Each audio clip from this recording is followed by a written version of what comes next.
grabando. Oigan, ¿alguien me recuerda en qué íbamos la semana pasada, hace 15 días? Recuerdo que iniciamos el fin de la historia eh, de Fukuyama. Empezamos a discutir el primer apartado, que es sobre todo de contexto. Hablamos cómo el texto está escrito en 1988, es decir, previo a la caída del muro y a la caída del bloque soviético, bueno, de la Unión Soviética, pero ya muy cerca de ese proceso. Hablamos mucho del contexto de la Guerra Fría. Eh, También hablamos de los relatos de la filosofía y la historia, tanto de Hegel y de Marx. Hablamos de Kojève, que es la lectura de Hegel que está recuperando Fukuyama, y decíamos cómo en la lectura de Kojève hay un fin de la historia y después de eso ya no hay más. No es como que el fin de la historia se actualice con todo presente, que es, digamos, la lectura más dialéctica del asunto. ¿Qué más? ¿Qué más recuerdan que hayamos discutido la sesión pasada?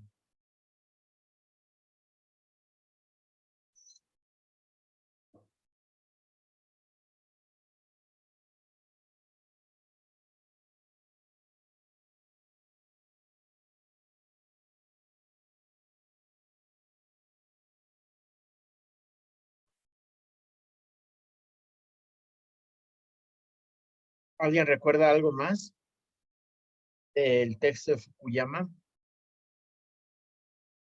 No, bueno, no sé, más bien, no sé si ya lo dijeron, porque acabo de entrar, pero pues hablamos más o menos de cómo como que, bueno, la democracia liberal occidental era como que el nuevo fin de la historia, ¿no? Porque ya no habría una competencia como el... Exacto, exacto. Hablamos justamente de esto, de cómo estábamos aproximándonos desde la perspectiva de Fukuyama al fin de la historia, al fin de la época del conflicto entre ideologías y de cómo desde la perspectiva de Fukuyama la democracia liberal occidental había triunfado. Ajá, y ya se había demostrado que las alternativas no funcionaban, etcétera. Sí, justo platicamos bastante de esto. ¿Qué más? ¿Qué más vimos?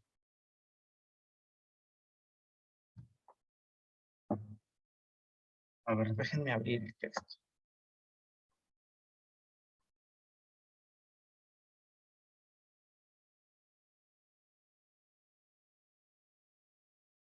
Ya. De Occidente, de la idea occidental, todo esto ya lo discutimos. La idea del fin de la historia no es occidental, no es original, su más grande difusor fue Karl Marx, ¿no? En este primer apartado, creo que nos quedamos, según yo.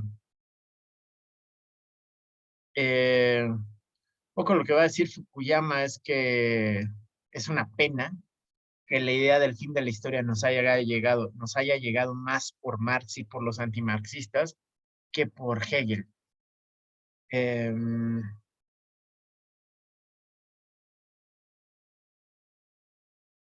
¿Qué más discutimos, La desgracia de Hegel es que hoy principalmente se le conozca como precursor de Marx. Acá viene la defensa que va a hacer Fukuyama de Hegel y de la independencia del pensamiento hegeliano frente al de Marx. Em, sí, no, todo esto lo leímos, la lectura que hizo Kojève de Hegel, la renovación de la fenomenología del espíritu, la idea de que el absoluto, ¿no? Ya se había cumplido en época de Hegel por Napoleón ganando la batalla de Jena, ¿no? El grito de, ahí va el espíritu del mundo, la, la, la. Eh, Hablamos de cómo Kojève, abrazando la idea de que la historia había llegado a su fin en la época de Hegel, deja de dar clases de filosofía. ¿Hablamos de eso? Tal vez no lo Sí, sí, sí, mencionamos. un poco de eso, sí. ¿Sí? Ok. Bueno, Fukuyama va a abrazar la idea de el Estado homogéneo universal, que es la forma del Estado democrático occidental en realidad, ¿no? Tuvo encarnación real en los países de Europa occidental de posguerra. Y un poco, digamos, en adelante este va a ser el término que va a usar Estado homogéneo universal y va a decir cómo, de hecho, la Unión Soviética y China, la China comunista y la Unión Soviética todavía comunistas para 1988, estaban en ruta de construir lo que él llama el Estado homogéneo universal, ¿no? Eh, Fíjense, en el estado homogéneo universal todas las anteriores contradicciones se resuelven y todas las necesidades humanas se satisfacen.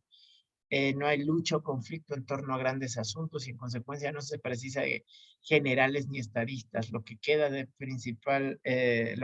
principalmente la actividad económica. Bueno, efectivamente dice la vida de Koyev fue consecuente con sus enseñanzas. Fíjense. Koyev dejó la docencia después de la guerra y pasó el resto de su vida trabajando como burócrata de la Comunidad Europea hasta su muerte en el 68. Un poco esta es la idea, ¿no? Ahí nos quedamos. Según yo, ahí nos quedamos, ¿no? En esta lectura que está haciendo Koyev de Hegel. El siguiente paso que va a dar Fukuyama es contarnos en qué consiste el idealismo de Hegel, ¿no? Y va a ser una reconstrucción más breve y, y según yo, poco seria, ¿no? Va a caer en una dicotomía predialéctica de lo que es el idealismo de Hegel frente a lo que es el materialismo de Marx. Y en eso va a consistir los siguientes dos, creo, apartados del ensayo. Por ejemplo, a ver, espérenme un tantito.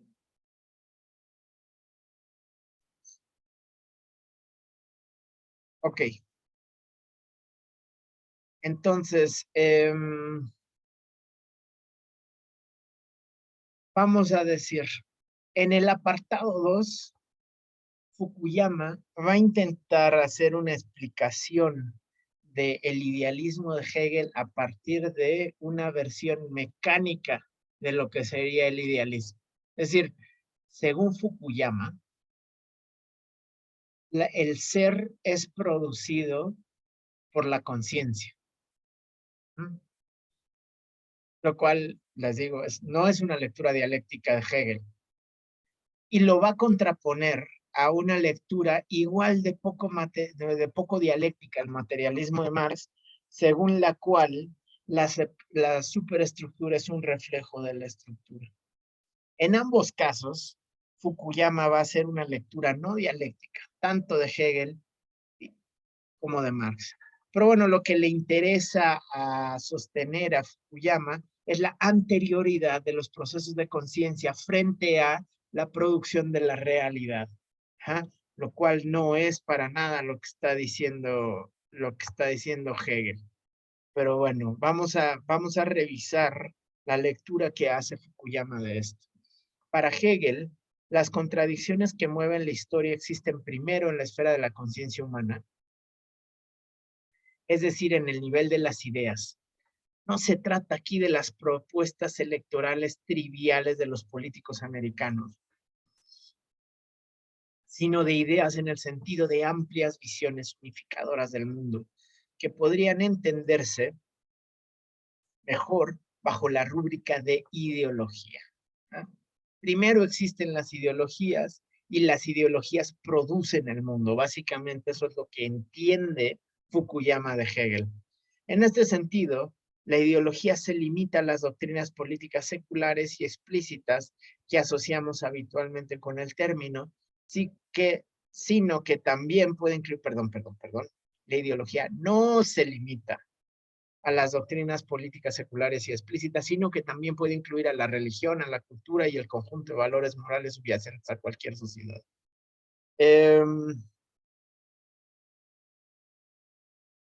La visión que Hegel tenía de la relación entre el mundo ideal y el mundo real o material era extremadamente compleja, esto es cierto, ¿no? Esto es cierto, tan así que Fukuyama no la alcanza a comprender, comenzando por el hecho de que para él la distinción entre ambos era solo aparente. Esto también es cierto, cosa que la explicación o el recuento que hace Fukuyama de su pensamiento no es justo con esta afirmación. Para esto sí voy a detenerme y voy a hacer un esquema. Me parece que hemos hablado previamente de cómo para el pensamiento dialéctico hay que partir de la superación de ciertas dicotomías, ¿no? Por ejemplo, superar la dicotomía entre ser y pensar. ¿Mm? Por un lado tienes al ser,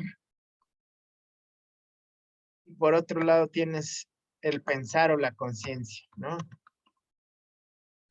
Hegel habla de una relación, de una identidad en movimiento entre estos dos, entre estos aparentemente dos momentos, dos polos de una misma relación. Tal vez, ¿no?, la forma más explícita en la que vamos a encontrar la superación de esta dicotomía es en el prefacio de la filosofía del derecho, en la que Hegel nos va a hablar de cómo todo lo real es racional. Todo lo real es racional. Y todo lo racional es real. ¿Mm? Si un bicondicional parece una tautología, pero no lo es, ¿no? Tienen que tomar en cuenta que hay dos elementos claramente distintos. Uno es que lo real sea racional, es decir, todo lo que está en el mundo, todo lo real, o en este sentido lo actual, lo que se hace acto en el mundo, es producto de una racionalidad, de un proceso de racionalidad y de conciencia. Esa es una de las rutas. Por el otro lado, todo lo racional, todas las ideas que merecen la pena ser pensadas en el mundo, son suficientemente poderosas como para transformar la realidad y convertirse y llegar al ser, ¿no? Este es el bicondicional. No es suficiente decir todo lo real es racional, lo cual sería, digamos, solo una de las dos direcciones del asunto. Ajá. Sería nada más esta dirección. Vamos a dibujar una línea aquí. De aquí para abajo. ¿Ah? Pensar que todo lo real es racional es esta ruta. Que al fin de cuentas es la única que está tomando en cuenta Kollebe cuando piensa que esta identidad o el idealismo de Hegel se explica por el hecho de que toda formación material tiene una previa formación en la conciencia, ¿no? Esto es predialéctico. Hegel está diciendo las dos cosas al mismo tiempo. Hay que ver las dos caras de la moneda.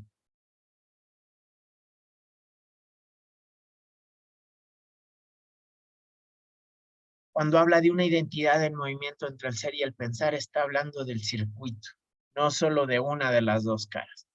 Bueno, no creía en el mundo que el mundo real se ajustase o se le pudiera ajustar de manera sencilla a las preocupaciones ideológicas de los profesores de filosofía, o que el mundo material no tuviera injerencia en el mundo real. Esto es completamente cierto. De hecho, Hegel, el profesor, fue removido temporalmente, bueno, por la batalla de Jena, cual no es un buen ejemplo, creo. Más abajo. Para Hegel, toda conducta humana en el mundo material y por tanto toda historia humana está enraizada en un estado previo de conciencia. Aquí la explicación de Fukuyama se vuelve mecánica. Como si fuera cronológico este proceso. Primero conciencia y luego materialidad. Como si fuera un orden histórico este proceso de movimiento, ¿no?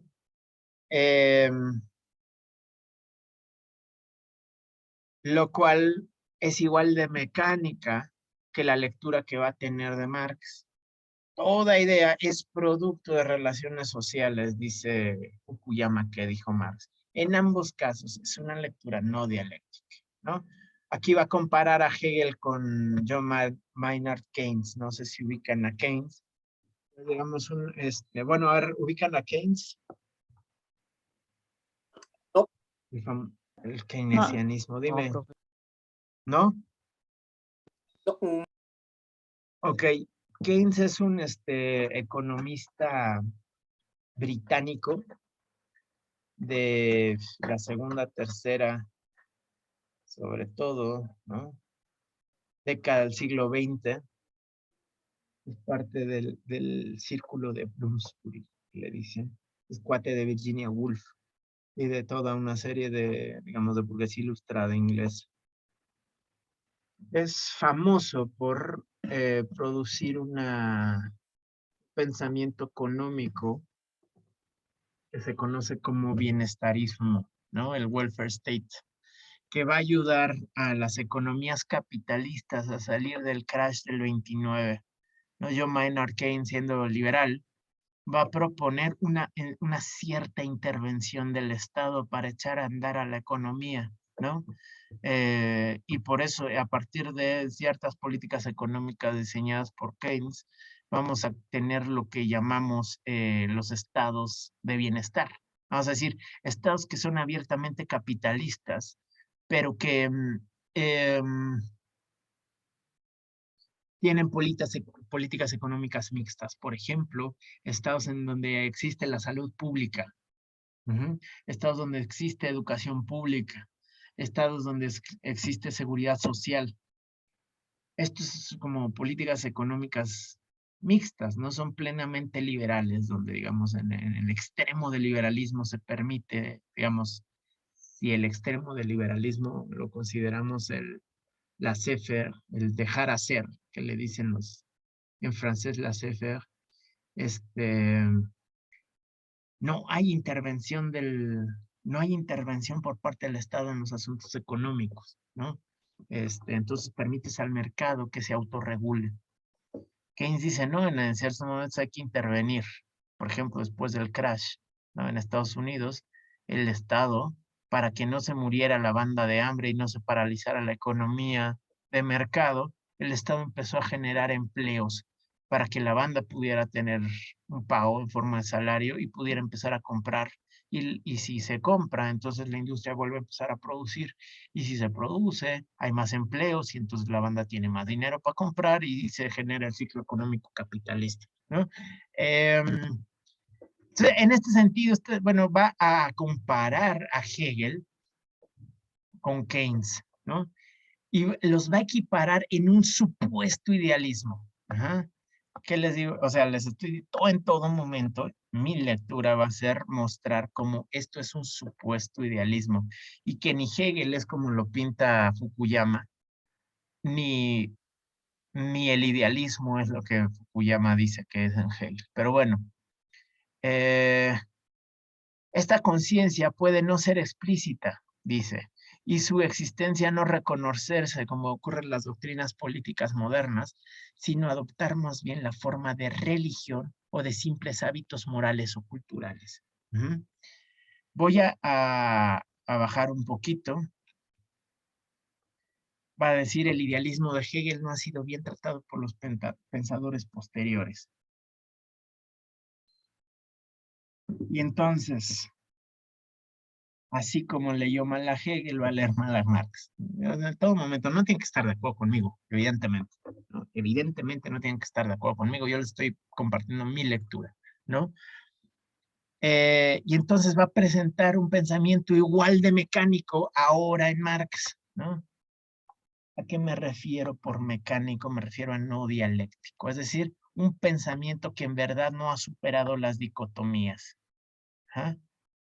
No ha superado la dicotomía entre ser y pensar. Y van a partir este circuito de identidad y va a decir, mientras Hegel está aquí abajo, donde las formas de conciencia producen al ser, Marx está aquí arriba. Donde las formas del ser social producen, las formas materiales producen a la conciencia. Pero fíjense, la línea roja es la que está trazando Fukuyama. Ajá. Fukuyama piensa que esta es la distinción entre Marx y Hegel. A Fukuyama lo voy a pintar en rojo, porque es la línea que hemos dibujado entre esa, en esa dicotomía, ¿no? Esta es la explicación que nos está dando Fukuyama de estos dos autores. Hegel dice que el ser se produce por el pensamiento, mientras que el materialismo chato de Marx dice que el pensamiento se produce por el ser. Ajá.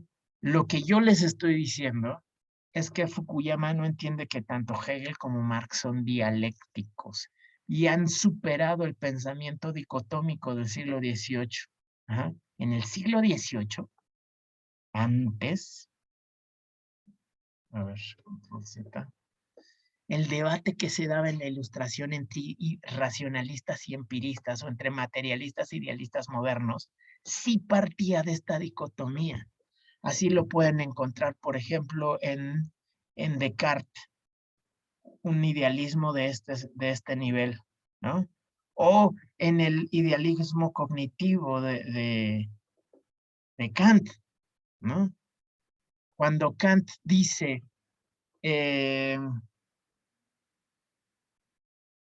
mundo es producto del sujeto del conocimiento, esto, o sea, el conocimiento es producción del sujeto,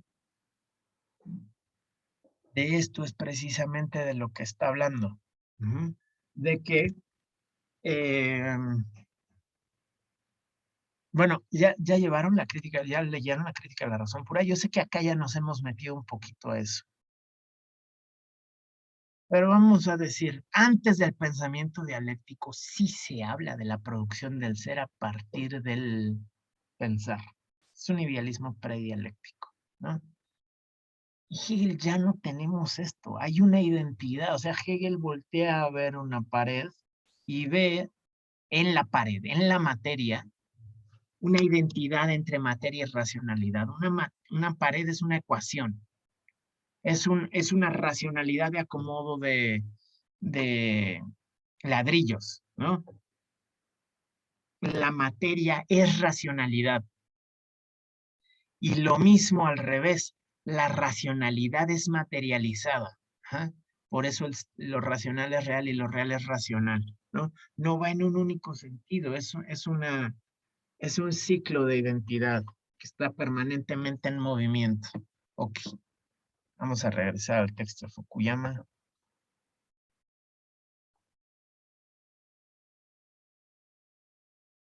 El idealismo de Hegel, esto ya lo leímos, el cero materialismo. A ver.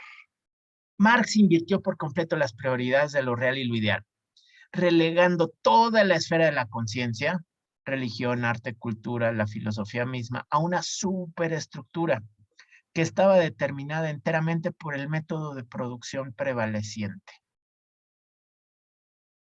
Esta lectura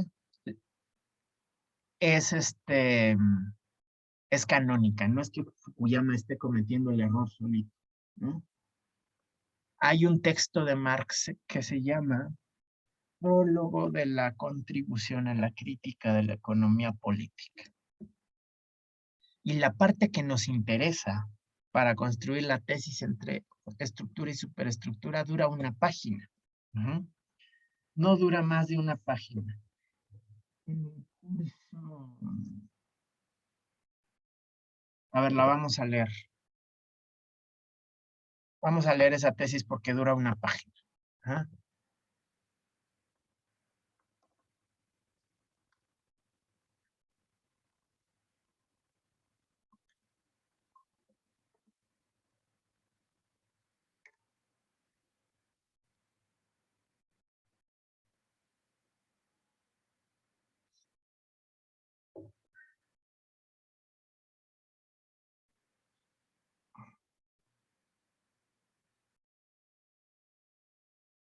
Por aquí va a empezar. El resultado general al que llegué, o sea, lo que hay antes es una suerte de autobiografía intelectual. Marx nos dice cómo llega a estudiar economía política. Y nos cuenta de cuándo está chavo y hace filosofía del derecho y escribe en la revista Renana y de repente se topa con la necesidad de escribir sobre privatización de madera, ¿no? Están privatizando el bosque. Y Marx tiene que escribir un artículo sobre cómo los campesinos están resistiendo al proceso de privatización.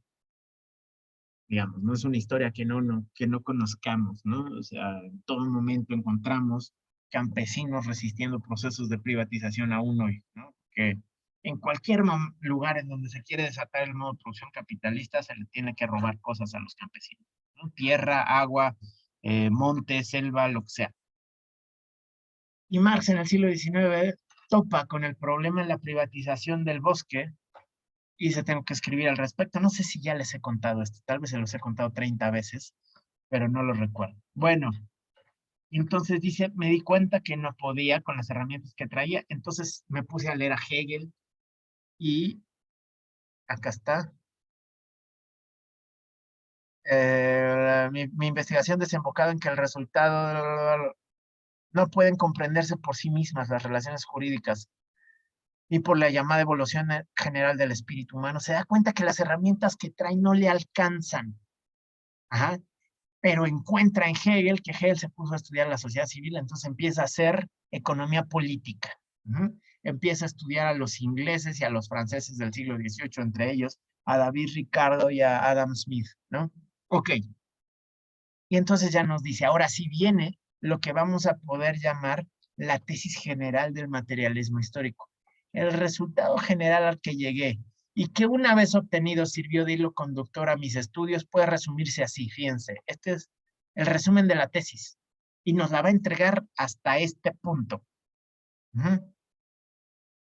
Este parrafito es el que todo mundo lee y de aquí saca lo que según esto es el materialismo de Marx. Fíjense, en la producción social de su vida, los hombres contraen determinadas relaciones necesarias independientes de su voluntad, que se llaman relaciones de producción, que corresponden a una determinada fase del desarrollo de sus fuerzas productivas materiales. Ahorita les explico esto. El conjunto de estas relaciones de producción forma la estructura económica de la sociedad, la base real sobre la que se levanta la superestructura jurídica y política, debería decir aquí no política, y a la que corresponden determinadas formas de conciencia social. La tesis es más compleja, pero nada más voy a explicar este cachito. ¿Qué está diciendo Marx? El resultado general, abstracto, es decir, no el resultado concreto, sino en general, lo que pasa es que toda sociedad necesita producir. ¿Qué necesita producir? Necesita producir lo que esa sociedad come, viste, ¿no? O sea, necesita resolver las necesidades materiales. Ok. Para producir necesita estar organizado, es decir, distribuir funciones productivas. Esto es lo que son las relaciones de producción. ¿Ah? Tenemos 100 personas en una sociedad y necesitamos resolver las necesidades productivas. Lo que va a pasar es que esas 100 personas van a cumplir funciones productivas distintas. ¿Ah? La forma en la que está organizada la sociedad para producir se llaman relaciones de producción. Unos trabajan la tierra, otros trabajan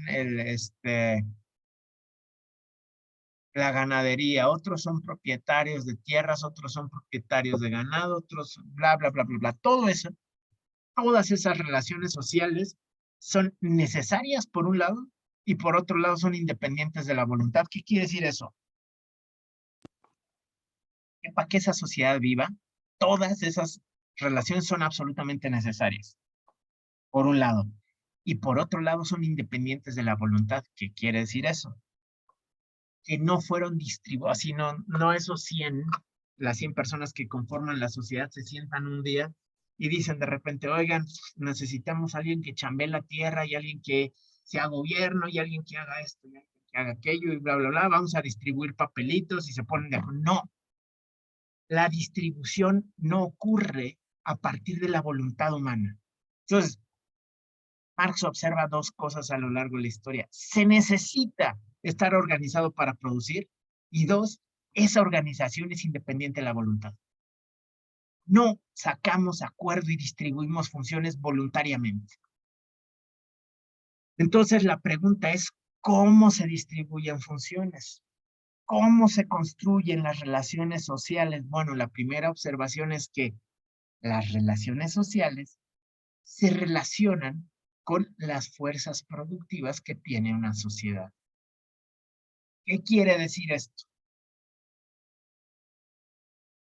¿Qué son las fuerzas productivas? Pues como su nombre lo dice, es la capacidad que una sociedad tiene para producir. ¿Y qué factores o qué cosas modifican la capacidad productiva de una sociedad? A ver, ¿quién me dice? ¿Qué cosas influyen en qué tanto podemos producir? La fuerza humana y las condiciones materiales. Sí, por ejemplo, ¿cuántos somos produciendo? Si somos muchísimos, bueno, entonces nos podemos organizar de una forma. Si somos poquitos, si somos pelotones familiares que vamos caminando de aquí para allá, entonces nuestras fuerzas productivas son pocas y somos recolectores, pescadores, cazadores, ¿no? O sea, obviamente fuerza, ¿qué tanto trabajo humano hay disponible afecta qué tanto podemos producir? ¿Qué otra cosa? Ya dijimos disponibilidad de trabajo humano. ¿Qué más?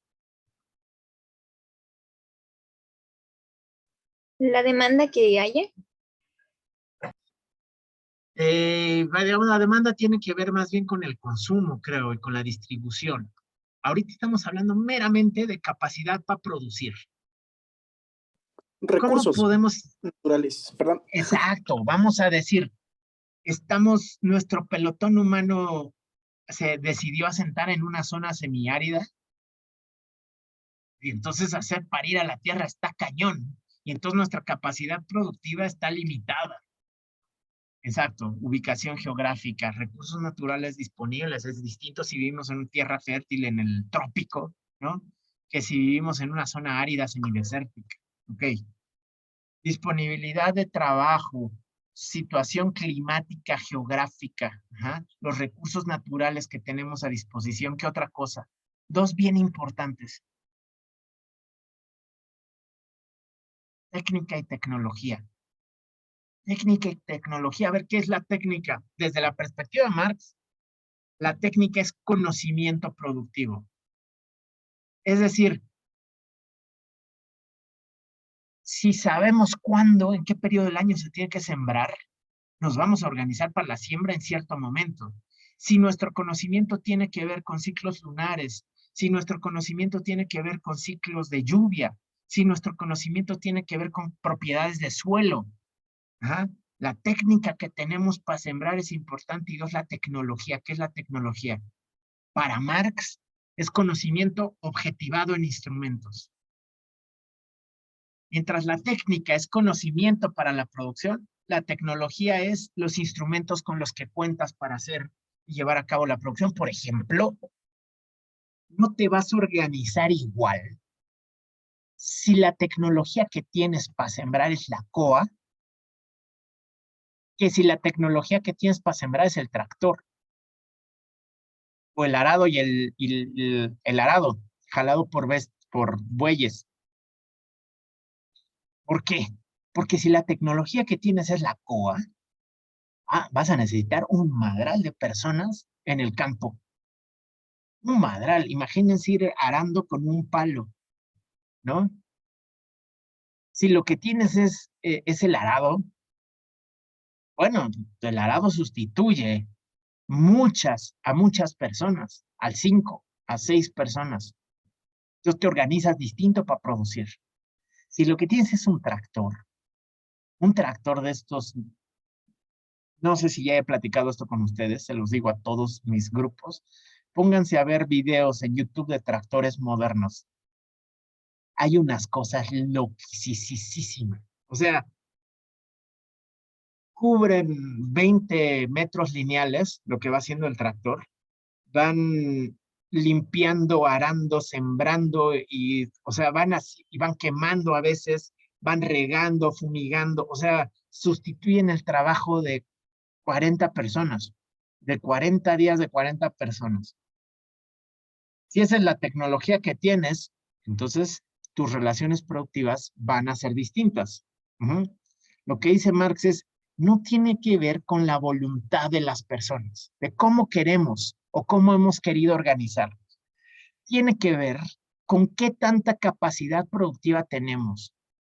Y según qué tanta capacidad productiva tenemos, entonces estamos organizados de formas distintas. Ujú. Bien. Después la tesis de Marx dice, al conjunto de estas relaciones productivas las llamamos la estructura, ¿m?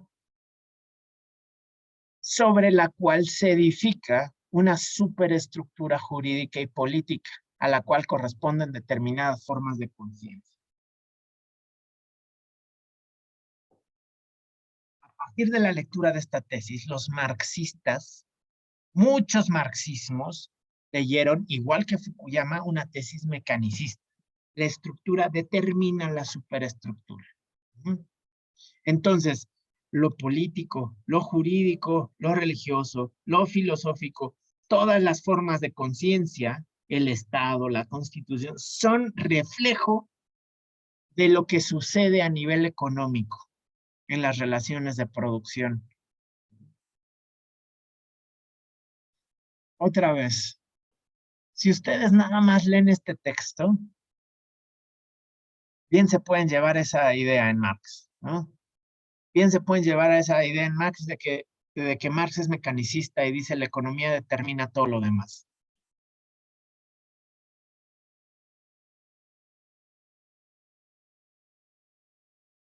Voy a intentar construir el argumento rápidamente para que vean cómo es dialéctico el texto de Marx y cómo esta lectura es parcial. Vamos a avanzar un poquito más abajo. El modo de producción condiciona,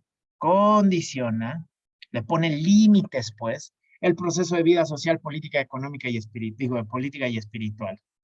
No es la conciencia del hombre la que determina su ser, sino por el contrario, el ser social es lo que determina su conciencia.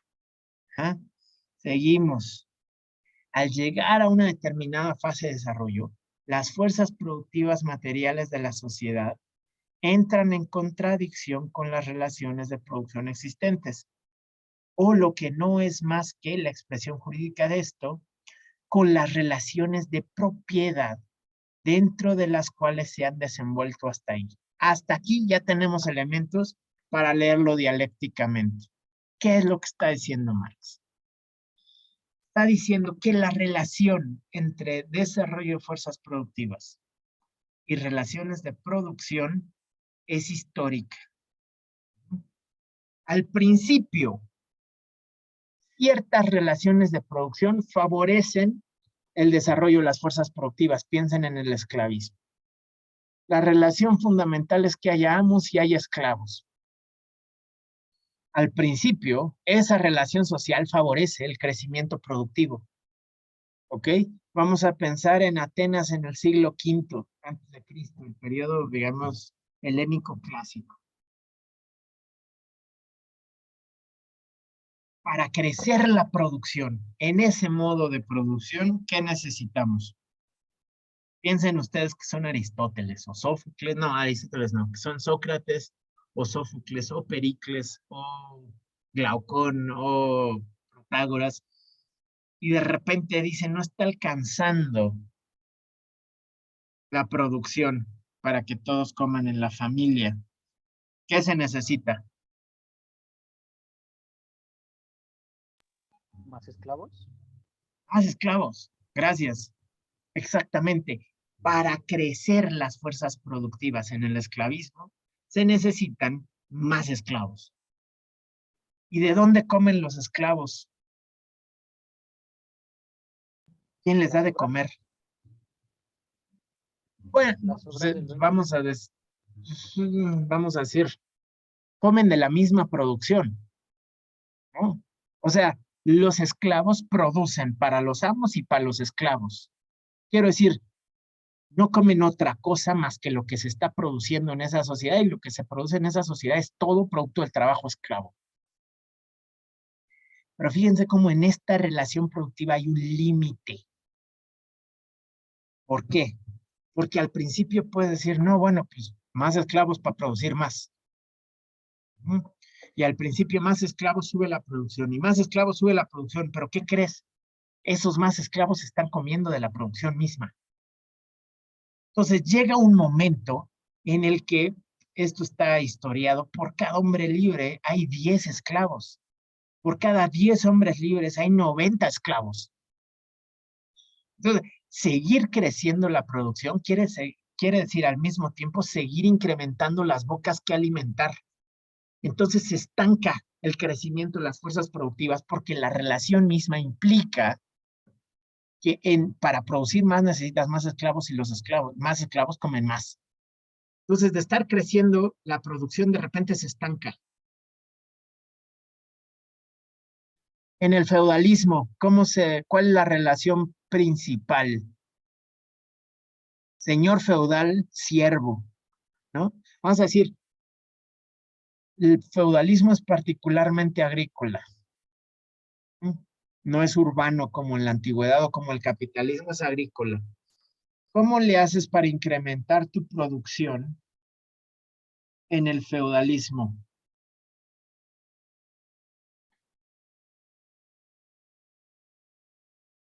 ¿Iría obteniendo más tierras? Exactamente, exactamente. Mientras en el esclavismo necesitas más esclavos, en el feudalismo necesitas más tierra. Sí, a lo que está diciendo Elías Alonso, sí. Atacando tierras, haciéndote más tierras, conquistando más tierras, etcétera. El problema es que la producción agrícola es particularmente vulnerable al clima, ¿no? Es vulnerable a plagas, es vulnerable a... O sea, tú puedes tener extensiones vastísimas de tierra, pero si no tienes un crecimiento poblacional suficiente, ¿quién va a trabajar esas tierras? Entonces, al principio dices, bueno, más tierras y sí tienes quien las trabaje, más tierras y sí tienes quien las trabaje, y de repente más tierras y ya no tienes quien las trabaje, ya no tienes quien las trabaje. Entonces, no puedes seguir creciendo la producción si nada más expandes la tierra y no expandes la población. Entonces, otra vez, las fuerzas productivas entran en contradicción con las relaciones de producción.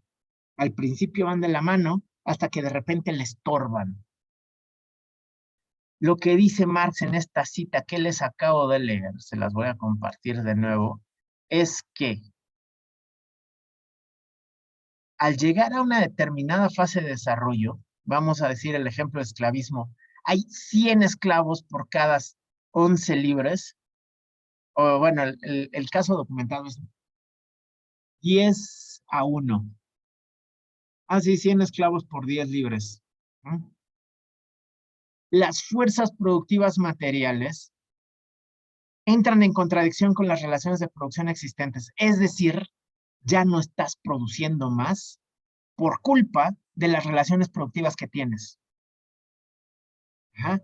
Pero fíjense, las relaciones de producción existentes tienen otro nombre, o lo que no es más que la expresión jurídica de esto, con las relaciones de propiedad dentro de las cuales se han desenvuelto. ¿Cuál es el punto que estoy intentando hacer aquí? Que estructura y superestructura no son dos cosas distintas. Esto es lo que está diciendo Marx. Las relaciones de producción se llaman relaciones de propiedad desde el punto de vista jurídico, desde el punto de vista de la superestructura. ¿Cómo se lo representa Fukuyama? Fukuyama se lo representa así. La estructura está en la fábrica, la superestructura está en, no sé, en el Palacio Legislativo de San Lázaro. Dos lugares distintos. ¿Y qué es lo que está diciendo Marx? Una relación productiva es una relación de propiedad.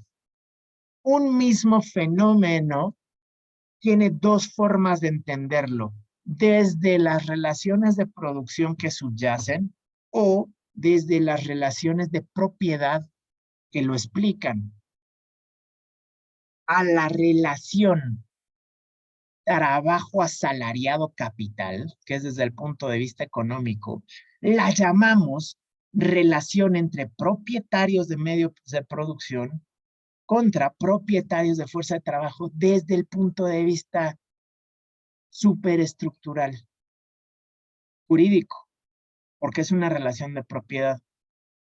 ¿Qué quiere decir esto?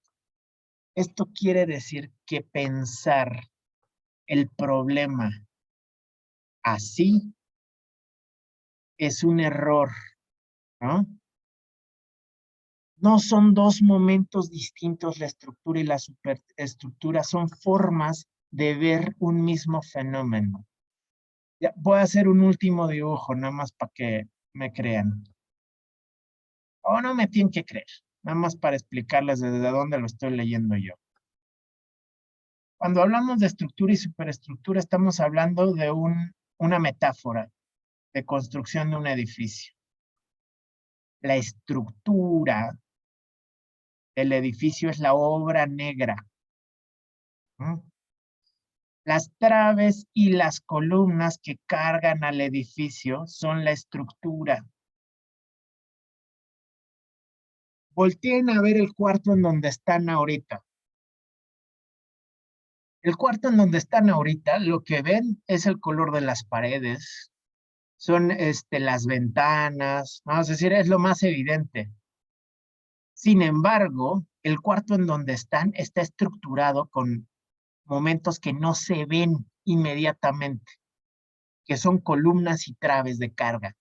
Esto le pueden preguntar a cualquier maestro constructor. Necesitas hacer un castillo, necesitas forrarlo de concreto, y luego ya que tienes esta estructura, le pones la pared de ladrillo, le pones las ventanas, le puedes poner, yo quiero, o sea, dice yo quiero una pared así. A esa estructura te lo carga. Una pared que sobresalga. No, yo quiero una pared cóncava, como en el museo, no sé cuál es, el Sumaya, uno de estos. Órale, esa estructura te lo carga, ¿no? Pero alguien llega y dice, yo quiero una pared así. ¿Qué va a decir el ingeniero? El ingeniero te va a decir, no, esa pared es imposible. No, es que quiero una pared así y además quiero que puedas caminar aquí encima y que sea invisible el suelo. Y va a decir el ingeniero, está bien, si quieres eso, necesitas unas columnas, una estructura que se vea. No, no, porque yo quiero que sea invisible, ¿no? O sea, quiero así la sensación de estar caminando en el vacío. Bueno, hay estructuras que cargan ese tipo de paredes y hay estructuras que no cargan ese tipo de paredes. Lo que está diciendo Marx es, la estructura siempre está ahí, ¿no la ves? Como en un edificio, no la ves siempre. Lo que ves es la superestructura, cómo lo pintaste.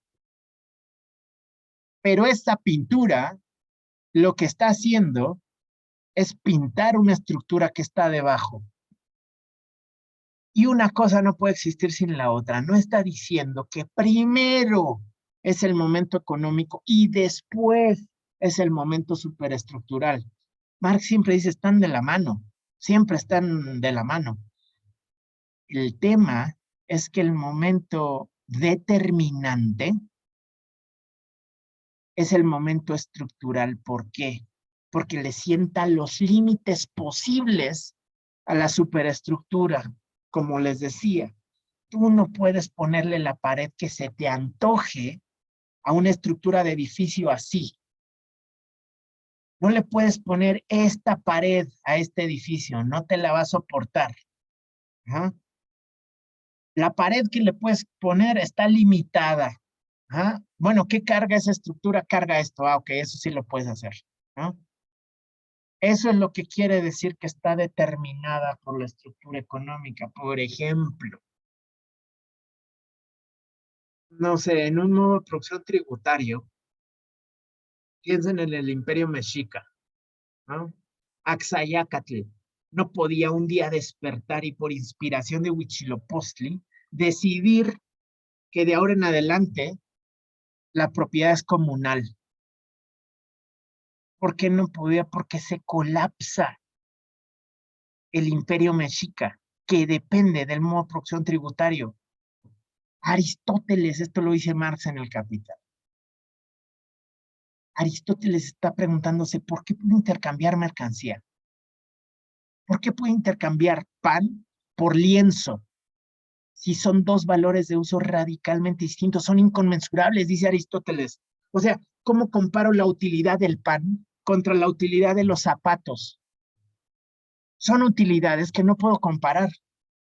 Entonces dice Aristóteles, bueno, es que tienen que tener algo en común, tanto el pan como los zapatos. ¿Qué es lo que tienen en común? Dice Aristóteles, bueno, tienen que ser algo semejante a lo que tienen en común los triángulos. Por ejemplo, yo tomo un triángulo escaleno, si quieren, rectángulo, pero que sea escaleno, es decir, todos los lados distintos, o un isósceles, o bueno, hagan de cuenta que esto que estoy dibujando es un equilátero. Y los tres son radicalmente distintos, pero tienen en común algo que no se ve, que es base por altura sobre 2 me da su área. La expresión base por altura sobre 2 es común a todos los triángulos. No importa si lo veo o no lo veo, dice Aristóteles. ¿Ah? No es evidente, pero tienen algo en común. Fíjense, se acerca muchísimo a Aristóteles, dice Marx. Es el que más se acercó a establecer por qué son comparables los valores de uso distintos. Y cuando llega ese momento se echa para atrás Aristóteles y dice, no, pero obviamente esto solo es en sentido equívoco porque no tienen nada en común y se sigue adelante. Dice, ¿por qué no llegó a la teoría de valor-trabajo a la que sí llegó David Ricardo? ¿Por qué no se dio cuenta que que las mercancías son intercambiables? Porque en el fondo lo que tienen es que son producto del trabajo humano. Dice Marx, la mente más brillante de la antigüedad no puede afirmar eso. ¿Por qué? Porque Aristóteles vive en una sociedad que reproduce su vida a partir de la idea de que el esclavo es una forma de vida inferior y que el trabajo manual es una cosa despreciable e inferior al trabajo intelectual. Si tú dices de repente, las mercancías son comparables porque hay trabajo humano que las iguala, entonces estás valorizando al esclavo. Y entonces se colapsa tu estructura social que depende de la naturalidad, de la inferioridad del trabajo esclavo frente al trabajo de los libres. ¿Qué demuestra esto para Marx? Demuestra que la conciencia está limitada por las relaciones sociales de producción que le subyacen. ¿Ah? Ok, esto no quiere decir que las relaciones de producción sean previas o ajenas a la superestructura. Todo este paréntesis que hice sobre la lectura de Marx es para explicarles por qué la lectura mecánica de la estructura determina la superestructura es una lectura parcial e incorrecta. Un último ejemplo. Si Marx pensara que la economía determina absolutamente a la superestructura jurídica y política, no habría intentado construir una organización política que transformara el modo de producción capitalista. Sería idiota escribir el manifiesto del Partido Comunista. ¿Ah? Marx dice, hay que organizarnos políticamente para transformar la estructura económica de la sociedad. Es decir, vamos a organizarnos en la superestructura para trastocar la estructura. Es decir, la lectura económica de la sociedad, o sea, del economicismo determinista que se pretende encontrar en Marx, es igual de errado que el idealismo determinista que se puede presentar en Hegel. Bueno, en fin, sobre esta discusión nos podíamos ir siglos y siglos. Yo lo único que quería hacer es establecer por qué la lectura de Fukuyama es parcial. Pero bueno, vamos a regresar a ella. Nada más no aquí, sino acá. Ok. Hasta aquí hay dudas, preguntas, comentarios. ¿Todo bien? Todo bien, Ninguna pregunta. ok. No, claro. Ok, va, nos seguimos.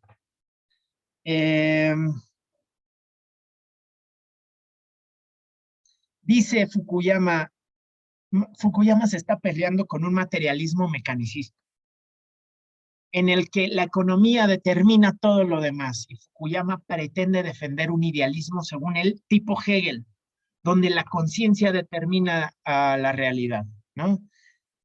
Y Fukuyama encuentra el sesgo materialista no solo en el marxismo, sino también en muchos apasionados antimarxistas. Por ejemplo, en la escuela del Wall Street Journal, ¿no?, que parten de un materialismo determinista, donde la importancia de la ideología y la cultura descarta la importancia de la ideología y de la cultura. Y a lo único que le interesa es maximizar el lucro, o sea, la economía.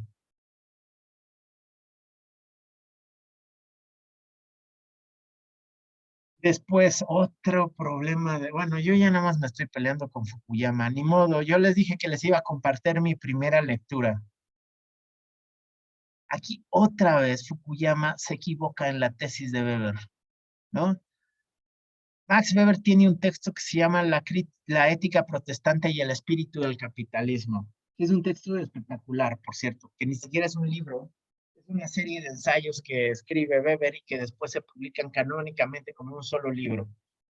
El primer artículo se llama La ética protestante, precisamente, y el segundo artículo se llama El espíritu del capitalismo. Y lo que está haciendo Weber ahí no es demostrar que el capitalismo es fruto del protestantismo y la reforma protestante. Otra vez, argumentar esto lleva tiempo, pero les voy a dar algunos hechos, nada más para que vean cómo Weber no está afirmando que el capitalismo es producto del protestantismo. En Economía y Sociedad, aquí lo tengo, este memotreto de Max Weber, que no publica en vida, sino es una publicación póstuma. Weber tiene escrito sobre el origen del capitalismo que data en el siglo XIV, 13 o 14. ¿Ah? Todos sabemos que la reforma protestante se desencadena en el siglo XVI, cuando Lutero clava las 95 tesis en la puerta de la Catedral de Wittenberg en 1517. Entonces, ¿cómo sería posible decir que el origen del capitalismo es una religión cuando los estudios históricos de Weber dicen que el capitalismo es muy previo a la ética protestante? O sea, vamos a decir, es una mala lectura de lo que está haciendo Max Weber en la ética protestante y el espíritu del capitalismo, ¿no? Lo que hace Weber ahí es decir, la tesis que construye es decir, ¿dónde se desató la reforma protestante? El capitalismo, que ya era muy previo, prende como lumbrera. Y en los países no reformados, en los países católicos, el capitalismo, que era muy previo, no prende. Es decir, no que las ideas produzcan la materialidad, sino que las ideas funcionan como guardaagujas, el que mueve las vías del tren. Ya viene la fuerza de la materialidad en curso y lo que hace el guardahojas es desviarlo para que se vayan a un rumbo hacia el otro. El término que usa Weber es afinidades selectivas y lo recupera de una novela de Goethe que se llama justamente así, afinidades selectivas. Es un término que Goethe recupera de la química incipiente de su época.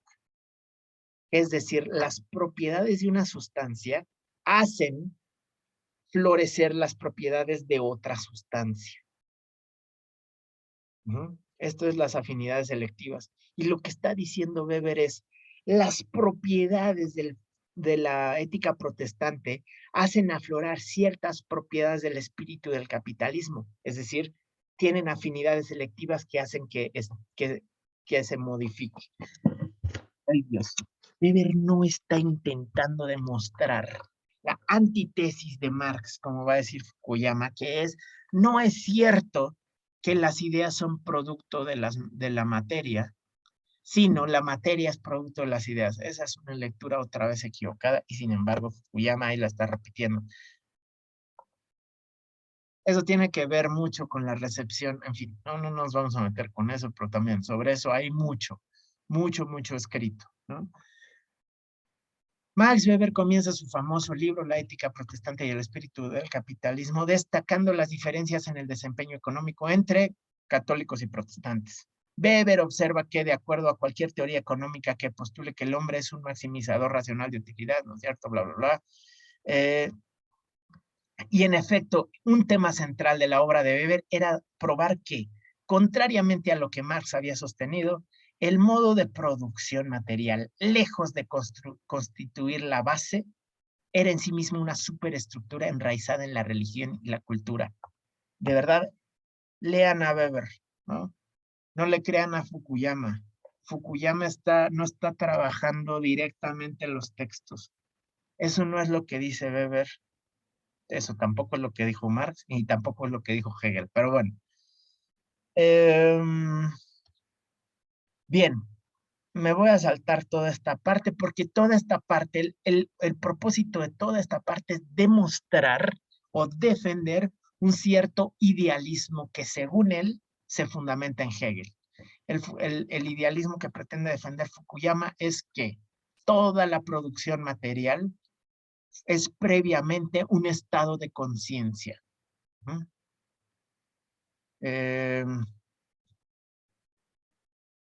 Para Kohlberg, como para todos los buenos hegelianos, entender los procesos subyacentes de la historia supone comprender los desarrollos en la esfera de la conciencia o las ideas. Esto, les digo, es una reducción de la dialéctica hegeliana, ¿no? No tengo el espacio ni francamente los medios para defender en profundidad la perspectiva idealista radical de Hegel, porque si lo intentara, yo pienso, perdería ese debate. Realmente, eso no es lo que dice Hegel. En fin. Después de defender esta especie de determinismo idealista, o sea, fíjense, quiero eludir el determinismo materialista, que dice que la economía liberal inevitablemente produce políticas liberales. Porque creo que tanto la economía como la política presuponen un previo estado autónomo de conciencia que las hace posibles. Este es el idealismo que quiere rescatar Fukuyama. Me voy a ir más rápido. Entonces, en la tercera sección se pregunta esto: ¿hemos llegado realmente al término de la historia? En otras palabras, ¿hay contradicciones fundamentales de la vida humana que no pudiendo resolver en el contexto del liberalismo moderno encontrarían solución en una estructura política económica alternativa? La respuesta que Fukuyama quiere establecer es no. No. No hay una estructura político-económico alternativa que vaya a resolver contradicciones fundamentales en la vida humana. Ajá. Y se va a esforzar en establecer cómo durante el siglo XX las dos grandes oposiciones al liberalismo occidental fueron el fascismo, sobre todo el alemán, pero en su análisis considera también al japonés, y el comunismo bolchevique, ¿no? Vamos, el comunismo soviético no lo llama bolchevique, lo llama soviético.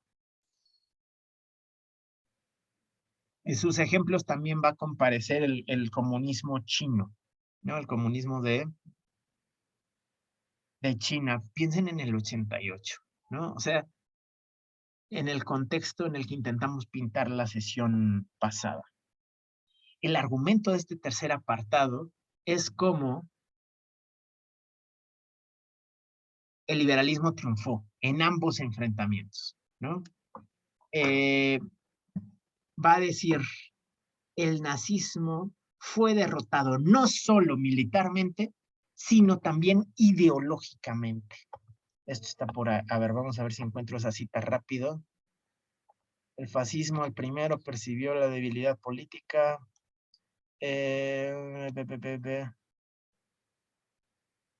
Lo que destruyó el fascismo como idea, no, esta por cierto fue una derrota en un nivel muy material, o sea, perdió la guerra, pero significó también la derrota de la idea. Lo que destruyó el fascismo como idea no fue la repulsa moral universal hacia él, pues muchas personas estaban dispuestas a respaldar la idea, en tanto parecía ser la ola del futuro, sino su falta de éxito. O sea, Fukuyama piensa que el fascismo fue derrotado no solo militarmente, sino también ideológicamente. Después de la guerra, a la mayoría de la gente le parecía que el fascismo germano, así como sus otras venantes europeas y asiáticas, o sea, digamos, la italiana, la española, la japonesa, estaban condenados a la autodestrucción.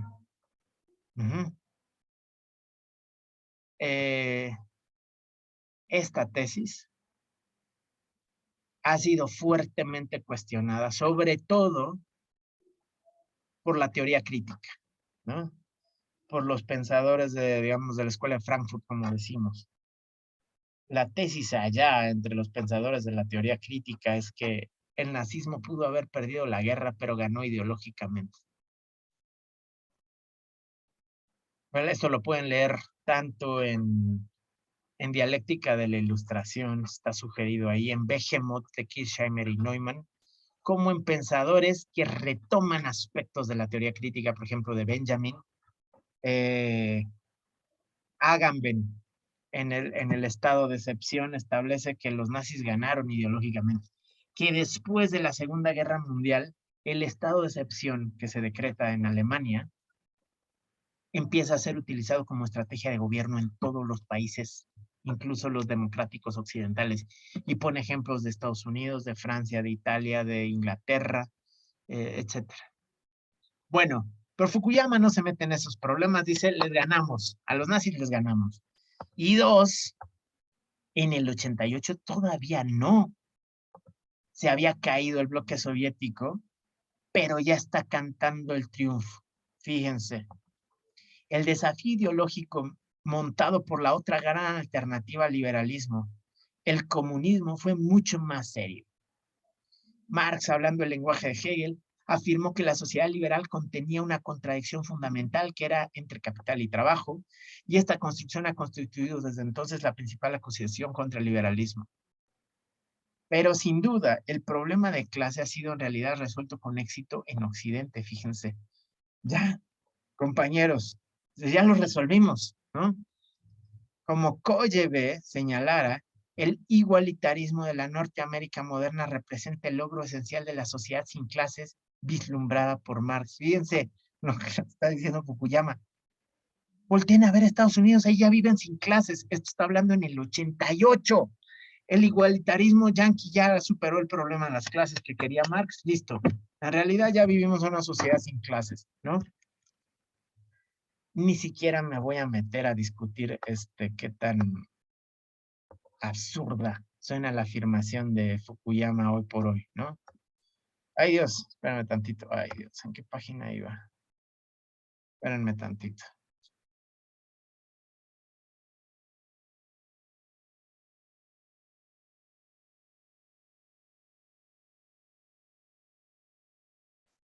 Ok.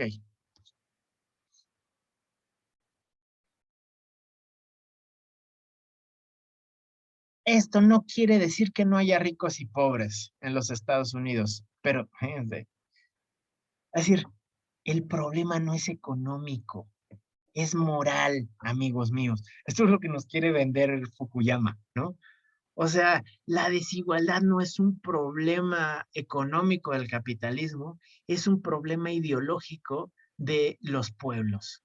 Por ejemplo, la pobreza de la comunidad afroamericana, de los negros en Estados Unidos, es más bien herencia de la cultura esclavista que un problema de clase.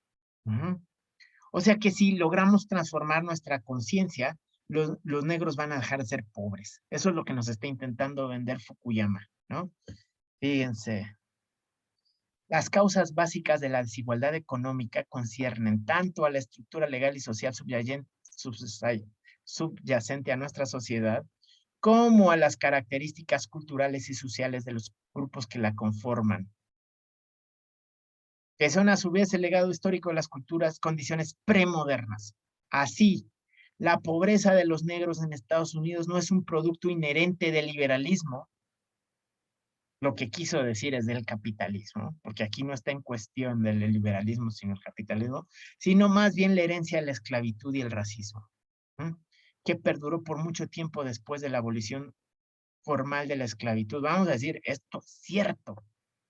Y de ello tiene muchos estudios Angela Davis, ¿no? Esta filósofa norteamericana negra, ¿no? Que fue alumna de Marcuse y candidata al Partido Comunista Norteamericano a la presidencia, y tiene estudios interesantísimos sobre justamente qué sucede después de la emancipación, del decreto de emancipación de Lincoln. Ahí les recomiendo unos textos de Angela Davis que están compilados en ese libro que se llama Mujeres, Raza y Clase, que son buenísimos. El problema no es que no haya herencia de la esclavitud y el racismo, sino que esto evidentemente tiene un entramado importante con el modo de producción capitalista. Porque lo que argumenta Davis sobre ese punto es que, híjole, es muy duro lo que dice Davis. Necesitabas mano de obra barata, era más redituable que fueran proletarios, los negros, manos de obra barata semiesclava, a que siguieran siendo esclavos. Es durísimo lo que dice ahí, ¿no? Y que la servidumbre representa una extensión de la esclavitud y el trabajo doméstico de las mujeres negras sigue siendo pues, una extensión de las relaciones de esclavitud que se observaban antes del decreto de emancipación.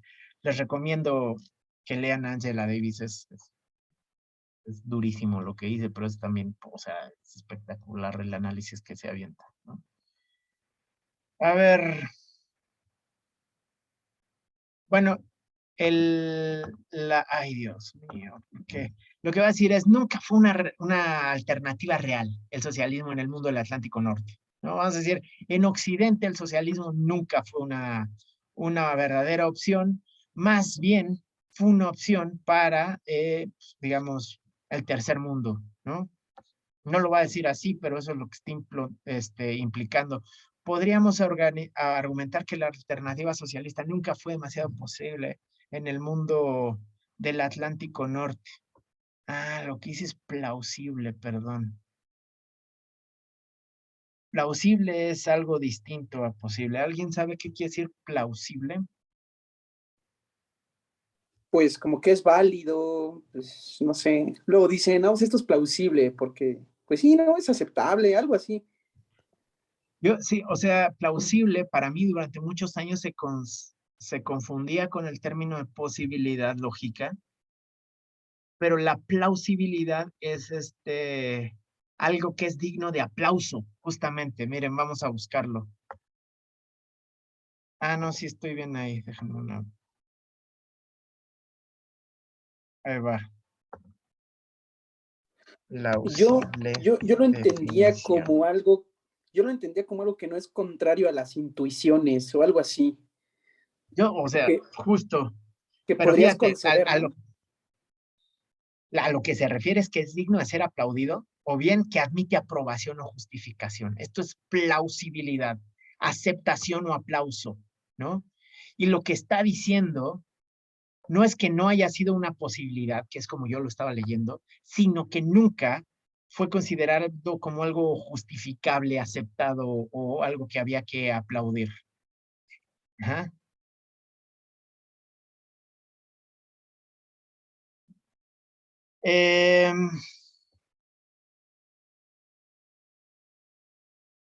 Bueno, la primera alternativa asiática al liberalismo que fue derrotada fue, digamos, la fascista en Japón, pero después empieza a analizar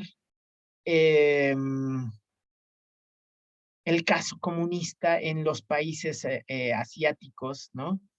Y si el comunismo chino parecía realmente un polo alternativo, fíjense, la mera existencia de China comunista creaba un polo alternativo de atracción ideológica y como tal constituía una amenaza al liberalismo. Sin embargo, en los últimos 15 años se ha desacreditado casi por completo el marxismo-leninismo como sistema económico. De aquí en adelante, analiza lo que ocurrió en la China comunista en los últimos 15 años desde el 88, estamos hablando desde el 73 que empieza el proceso de desmaoización de la economía y el partido, y lo que sucede en digamos, en la Rusia soviética. Tengo que decir acá que este proceso de análisis es el que más aprendí del texto de Fukuyama. Tal vez está implicando en la caída o en la crisis de del marxismo-leninismo soviético y del maoísmo chino un proceso progresista hacia mejor y mejor identificado con la democracia occidental, lo cual no suscribiría. Pero lo que sí suscribo es este proceso de descomposición. O sea, lo está detectando bien en el 88. Dice, esto ya se acabó. La crisis económica del bloque soviético ya se acabó. Y por eso viene la crisis política del bloque soviético también ya se acabó. Y por eso con Gorbachov empezamos a ver las políticas de perestroika y glasnost. O sea, la liberalización económica y la democratización al interno del partido. Obviamente, Fukuyama va a decir que no es cierto que la liberalización, la democratización al interno del partido sea leninista, porque Gorbachov argumentaba que ese era el verdadero leninismo, democracia al interno del partido, ¿no? De hecho, el término que utiliza Lenin es democracia centralizada. Y ustedes lo pueden leer en varios textos. Uno de ellos es El qué hacer, de 1903. Lo pueden leer en Un paso adelante, dos pasos atrás, de 1905. Y lo pueden leer en El Estado y la Revolución, menos centralmente de Lenin. Otra vez, Fukuyama no hizo la chamba de ir a leer a Lenin. Nada más dice, no es cierto que había democracia como argumenta Gorbachov. Había una línea más directa entre Lenin y Stalin de lo que Gorbachov quiere hacer creer, etc. A mí lo que me parece, en general, esto ya se los dije, es una lectura, es mi primera lectura y es una lectura muy visceral de Fukuyama. No estoy de acuerdo con casi nada de lo que dice, ¿no? Porque siento que no fue a leer directamente a Hegel, ni a Marx, ni a Lenin, ni a Max Weber, ni a Keynes, ¿no? O sea, no está leyendo directamente a nadie, está leyendo de rebote a todo el mundo o relatando de segunda mano a todo el mundo. El punto que estaba intentando hacer es este. Estoy de acuerdo con Fukuyama en que ya para el 88, o sea, le aprendí mucho del análisis que está haciendo aquí sobre el proceso del socialismo realmente existente tanto en la Unión Soviética como en la China comunista. Y sin embargo, al mismo tiempo puedo decir, bueno, es que no leyó ni a Mao ni a Lenin, ¿no? O sea, porque lo de Gorbachov es más complejo que el triunfo de la democracia occidental, ¿no? En fin, esta sección del texto es muy notable.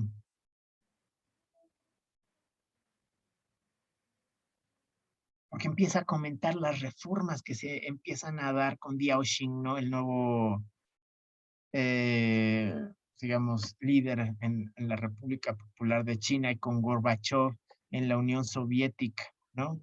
Y dice lo limitado de la perestroika y la glasnost, ¿no? Los mercados libres y las cooperativas representan solo una pequeña parte de la economía soviética, la cual permanece centralmente planificada. O sea, la reforma no es suficientemente profunda. Y el sistema político sigue estando dominado por el Partido Comunista, que solo ha comenzado a democratizarse internamente. Pero esto es síntoma, lo que va a decir, no Kochebe, sino Fukuyama, de que ya hay una transición clara, ¿no?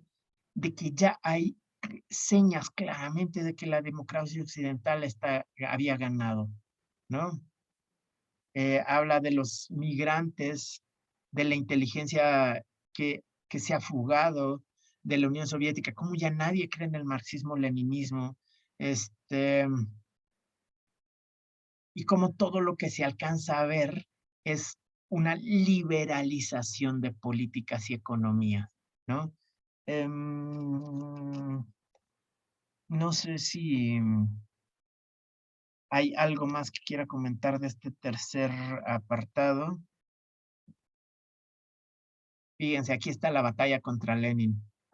Las reiteradas afirmaciones de Gorbachov en el sentido de que solo está procurando recuperar el significado original del leninismo son en sí una serie de doble lenguaje orwelliano. Gorbachov y sus aliados permanentemente han sostenido que la democracia al interior del partido era de algún modo la esencia del leninismo y que las diversas prácticas liberales del debate abierto, elecciones con voto secreto, imperio de la ley forman parte en todo del legado leninista y solo se corrompieron más tarde con Stalin.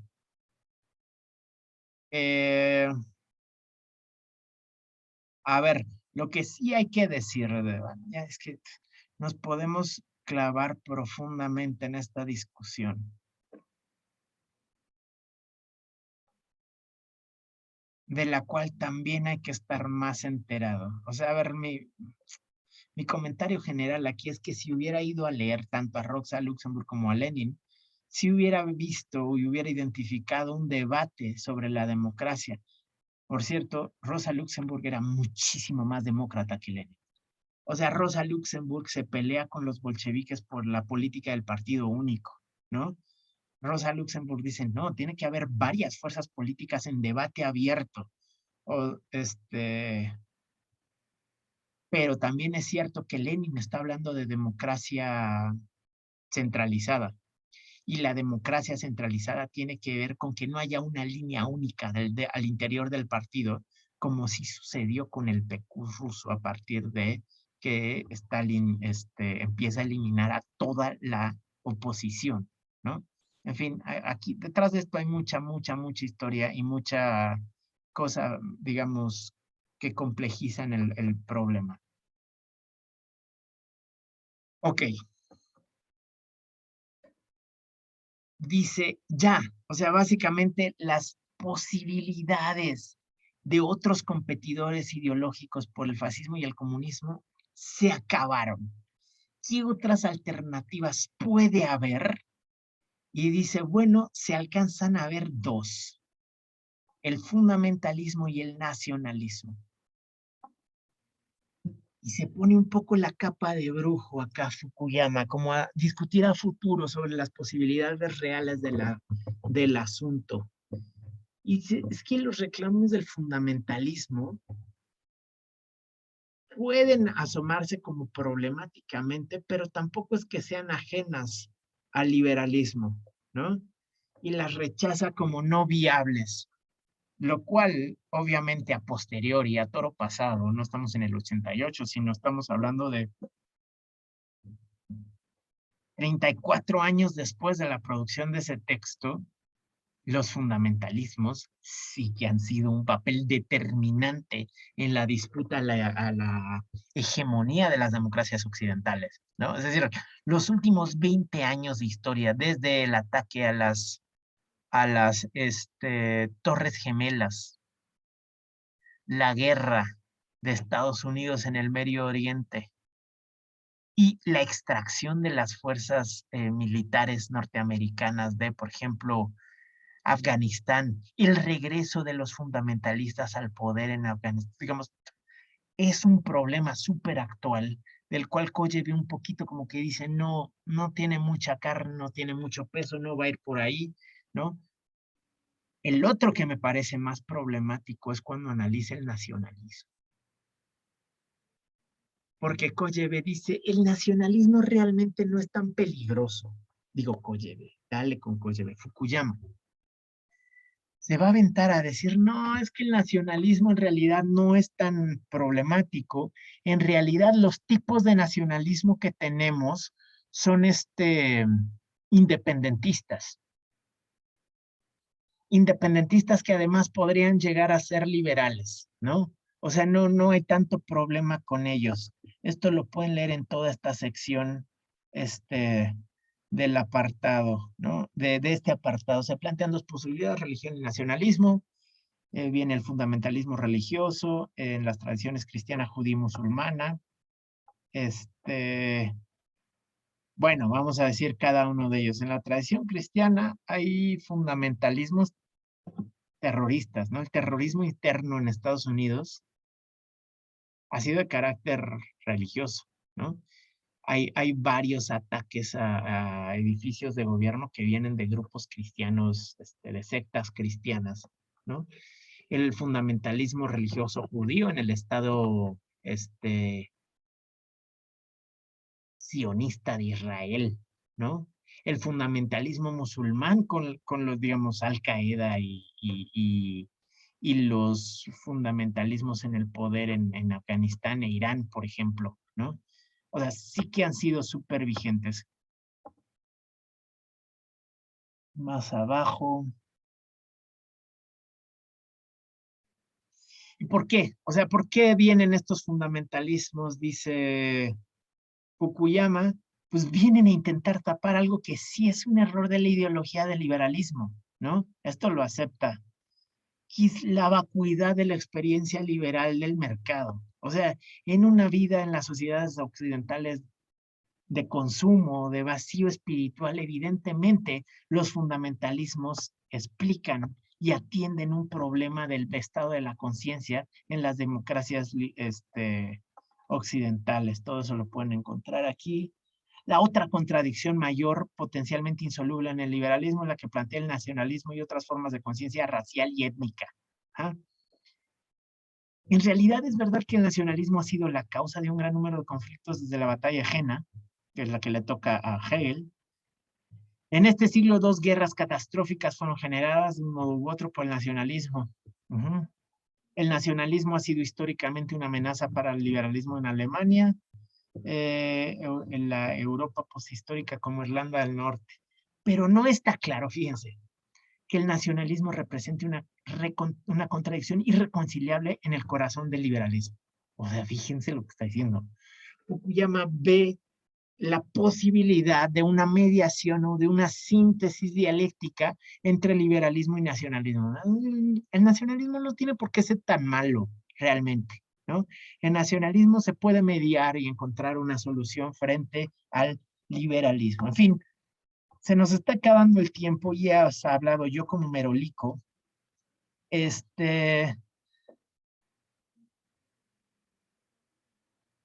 Un poco va a venir la reflexión justamente, fíjense, cómo cada apartado tiene una pregunta. ¿Cuáles son las implicaciones del fin de la historia para las relaciones internacionales? Va a hablar de cómo el tercer mundo permanece atrapada en la historia, es decir, en la guerra ideológica, bipolar, pero que tarde o temprano tiende hacia el Estado occidental, democrático, liberal, y el síntoma es evidentemente la transformación de Rusia y China y su liberalización. Eh, eh,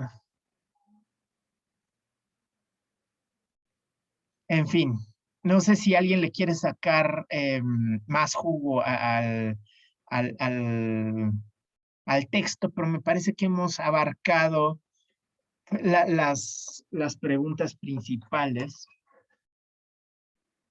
y el tema principal de este texto. Vamos a intentar, bueno, a ver, dudas, preguntas, los escucho.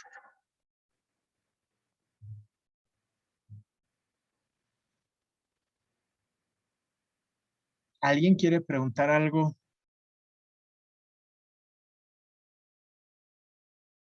¿No? Bueno, a ver, ¿cómo entramamos digamos, este texto? ¿Cómo lo tejemos con las discusiones que hemos estado teniendo a lo largo del semestre en torno a los problemas que aquejan la disciplina, la filosofía de la historia, ¿no? Acá, el, yo diría que este texto es una suerte de antítesis del texto que leímos previamente de Lyotard. ¿Por qué?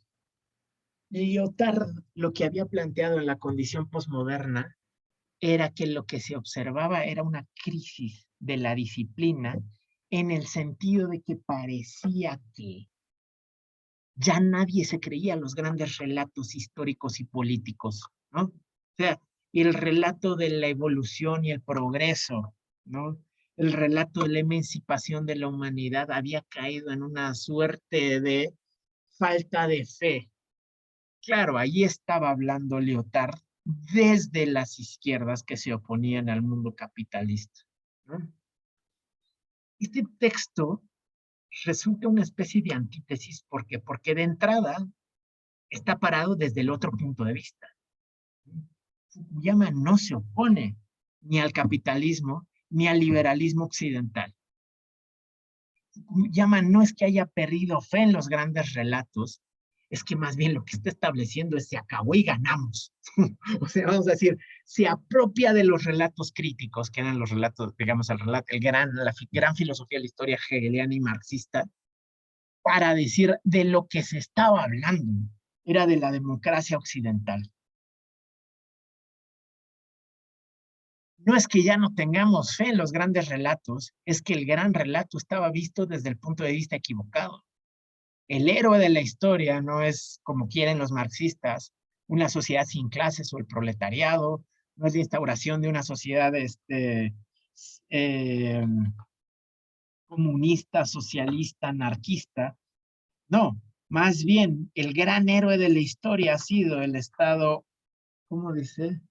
Homogéneo europeo, el Estado germánico cristiano, en palabras de Hegel, o la democracia occidental, que ha enfrentado a sus grandes opositores en el siglo XX, los fascismos y los comunismos, y ha salido victorioso. Y digamos, este es el gran fin de la historia en un futuro previsible. Lo que se ve o lo que se alcanza a ver es el triunfo de la democracia occidental. Lo que es muy notable, lo que es muy, muy, muy notable, y que hoy resulta particularmente relevante por el conflicto ruso-ucraniano, es que cuando Fukuyama se pone la capa de brujo y dice cuál es el futuro posible de Rusia, se avienta a decir, y es que yo escucho mucha gente discutir que el comunismo en Rusia fue una especie de paréntesis al expansionismo zarista ruso, y que cuando se caiga la concepción comunista en la Rusia se va a reactivar el expansionismo imperial de los zares soviéticos. Es una lectura errada, porque todas las muestras son hacia que Rusia se está liberalizando y se va a instaurar ahí también una democracia occidental. A ver si encontramos esa afirmación. Pues es muy chistoso que o sea, lo que está pasando con Putin sí es así una especie de expansionismo imperial que ya no tiene, o sea, capitalista, a todas luces capitalista, y que en este sentido lo que se impuso no es la liberalización del mundo, sino la capitalización del mundo, ¿no? O sea, justamente lo contrario a lo que está diciendo Fukuyama. Lo que ganó no fue la forma de conciencia liberal, sino la forma de organización económica capitalista.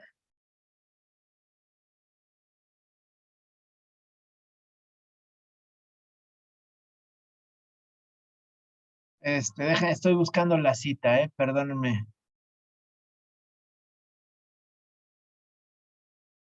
Tantito más arriba, tal vez. Fíjense, La verdadera interrogante del futuro, sin embargo, es el grado en que las élites soviéticas han asimilado la conciencia del Estado homogéneo universal. Este es el nombre que usa Fukuyama. Estado homogéneo universal, que es la Europa post-hitleriana. Por sus escritos y por mis contactos personales con ella, con la inteligencia soviética, no me cabe duda que congregada en torno a Gorbachev ha llegado a la visión del fin de la historia en un lapso extraordinariamente corto. Y esto se debe en no poca medida a los contactos de sus miembros han tenido desde la era de Brezhnev con la civilización europea que les rodea. O sea, están alcanzándonos que nosotros, ¿no? El mundo occidental, el Estado homogéneo universal es el futuro, es el absoluto, y ya los soviéticos nos están alcanzando. El nuevo pensamiento político. La rúbrica de sus concepciones describe un mundo dominado por preocupaciones económicas en el que no existen bases ideológicas para un conflicto importante entre las naciones y en el cual, por consiguiente, el uso de la fuerza militar va perdiendo legitimidad. Me voy a saltar la cita. Sin embargo, la conciencia poshistórica que representa el nuevo pensamiento solo es uno de los futuros posibles de la Unión Soviética. Ha existido siempre en la Unión Soviética una fuerte corriente de chauvinismo ruso, lo que ha podido expresarse con mayor libertad desde el advenimiento de la glasnost. Es posible que, por un tiempo, se retorne al marxismo-leninismo tradicional, simplemente como una oportunidad de reagrupación para aquellos que quieren restaurar la autoridad de que Gorbachev ha disipado. Pero como en Polonia, el marxismo-leninismo ha muerto como ideología movilizadora. Bajo sus banderas no puede lograrse que la gente trabaje más y sus adherentes han perdido la confianza en sí mismos. Pero aquí no está lo del zarismo, perdón.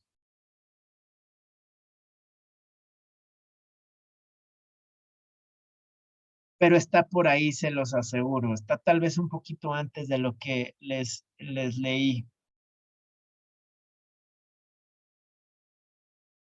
La suposición automática de que una Rusia despojada de su ideología comunista expansionista retomaría el camino en el que los zares la dejaron justo antes de la revolución bolchevique resulta, por tanto, muy curiosa.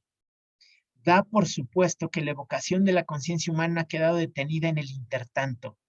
Fíjense cómo Fukuyama suscribe el evolucionismo en la conciencia. Y que los soviéticos, aunque adopten ideas de moda en el campo de la economía, retornarán en materia de política exterior a concepciones que hace un siglo quedaron obsoletas en el resto de Europa. Ahí es donde a mí me parece muy curioso el análisis de Fukuyama, ¿no? O sea, ¿por qué? Porque sí que podemos hablar de imperialismo zarista en lo que estamos viendo ahorita, ¿no? Y sí que podemos hablar de fascismo en el Estado ucraniano. O sea, no le estoy dando razón a Putin, que es un maniático, ¿no? Ni le estoy dando razón a los ucranianos que están regresando al nazismo fascista. Pero sí, digamos, lo que hay que ver es que tanto el pueblo ucraniano como el pueblo ruso están en medio de guerras de estados desquiciados, ¿no? Y que sí que se están revitalizando ideologías que, que Fukuyama estaba dando por muertas y enterradas en el 88. En fin, vamos a dejar acá la sesión. Les voy a pedir, por favor, ahora sí, dentro de hoy en 8 vamos a leer el texto de Kozik, que se llama El individuo y la historia.